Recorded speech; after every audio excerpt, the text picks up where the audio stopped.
Extended Railway Series Book 155, Scrapyard Engines.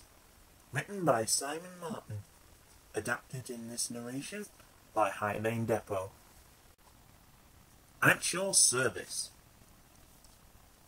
Squaddy was enjoying his stay at the works immensely.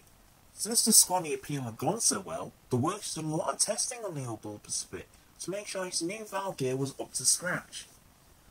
I have to say, Wendell, Squaddy beamed in his red undercoat as he sat outside the paint shop one morning, I do feel like an engine again.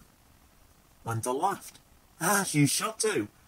They fitted the old designy valve gear, of course. I will never understand why they used you as a test bed, of all things. That useless caprosi stuff. Now, Squaddy said gently. It wasn't the valve gear itself that failed. It was the lack of thorough maintenance.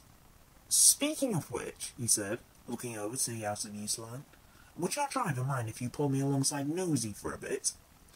No problem, when Nose driver called. He's been asking after you all week. Nosy was, of course, Squaddy's new friend, an elderly steam engine who resided behind Diesel 66 in the out-of-use line. Squaddy didn't know much about him, but found the old engine delightful to talk to. Of course, there were two other engines than I, the old engine continued. I remember them like it were yesterday. Two old furnace engines, Edward and Albert. Edward? Squaddy said, delighted. The Edward! Number 2! The old engine frowned slightly. I don't remember the numbers, lad, just the names. He was a kindly old engine, was Edward. We all ran the Brendan branch together for a few years. Then Albert went home, and Edward stayed. I waited with bated breath to be sent back myself, but it never came. Squaddy didn't know who Albert was, but he was certain that Nosy was describing Edward. Ah, yes, those were the days. If it weren't for my rough riding, the old engine said sadly, I might have lasted a little longer. As it was, Sir Topham knew my limits and made me an inspector's engine, he said with pride. Squaddy was confused. You mean the fat controller? The fat director, lad, the old engine coughed. And we never called him that. It was a source of ridicule amongst those idiot journalists. No, he was always Sir to us all. A great man, the old engine said sadly. Squaddy was intrigued. Tell me more, sir, he added sagely, as the old engine wrinkled his forehead.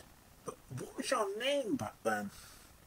My name, as it is now and always will be, is Parker, the old engine growled proudly. Sir Topham gave me the name to honour the designer in my class. He saw me at Brunswick Shed in 1915 and inquired as to my availability for my railway. Squaddy had by now guessed which fat controller Parker referred to. So he bought you there and then. My dear engine, Parker chuckled, his moustache bouncing with his laughter.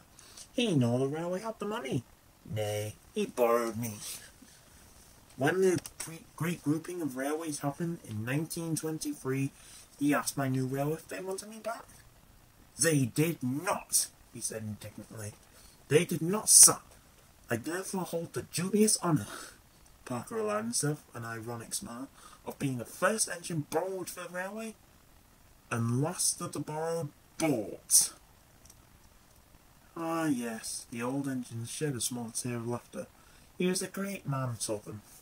When he knew I couldn't even pull the passenger trains on the Brendan line, he made me the inspector's engine, and I pulled the inspector's saloon around Sodo.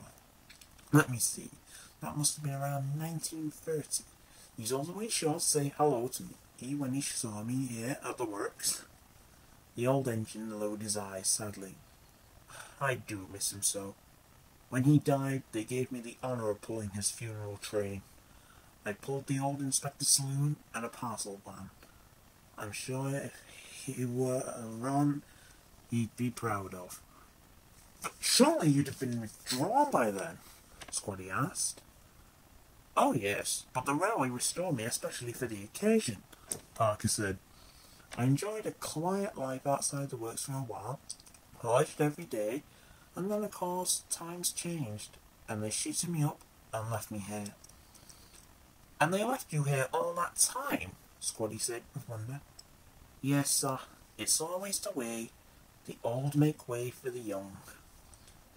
Ah, there you are, Squaddy. It was the Fat Controller. I do apologise for the lack of blue paint, but rest assured you won't be in Undercoat for very long, he told the Pacific. Thank you, sir, Squaddy said. Have you a moment, sir? I was just hearing about your grandfather from this engine. The Fat Controller frowned. What engine? He walked around Squaddy's front to come face to face with Parker's bushy moustache. Good heavens, he said, clasping his hat. It's Parker! At your service, my lord, the old engine smiled.